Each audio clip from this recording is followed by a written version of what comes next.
যে জায়গাটা আমার নয় সেই জায়গাটায় আসলে আমার ইমোশন ইনভেস্ট করার কোনো দরকার নেই, আমার সময়টা ইনভেস্ট করার কোনো দরকার নেই। আবেগ, ভালোবাসা, প্রেম আমাদের জীবন, এটা একটু চিন্তা ভাবনা করে আমার কাছে মনে হয় যে একটু ডিসিশন নেবেন। বাস আমার কাছে যেটা মনে হয়, একটা মানুষ যখন আমার সাথে হেসে সুন্দর করে কথা বলে সেটাই অনেক বড় সম্মান।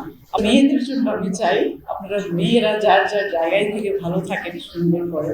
শুধু আজকে আমি সিনেমার নায়িকা হিসেবেই আমাকে প্রপার হতে হবে, পারফেক্ট হতে হবে এমন কোনো কিছু নয়। আপনি এখানে যে সমস্ত মানুষগুলো আছেন, আপনাদেরকে কারা চিনেন? আপনার রিলেটিভ, আপনার ফ্যামিলি মেম্বার্স, আপনার ফ্রেন্ড সার্কেল, এটার মধ্যেই তো আপনাদের চলাফেরা। বাট আমাদেরকে তো পুরো দেশ জানে, চিনে। বাট তারপরে মনে হয় যে আপনাকেও কিন্তু 100% আপনার জায়গাতে আপনি 100% অল স্কোয়ার না।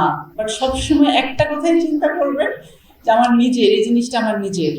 আর আরেকটা জিনিস, আবেগ, ভালোবাসা, প্রেম আমাদের জীবন, এটা একটু চিন্তা ভাবনা করে আমার কাছে মনে হয় যে একটু ডিসিশন নেবেন। কারণ যে জায়গাটা আমার নয় সেই জায়গাটায় আসলে আমার ইমোশন ইনভেস্ট করার কোনো দরকার নেই, আমার সময়টা ইনভেস্ট করার কোনো দরকার নেই। আমি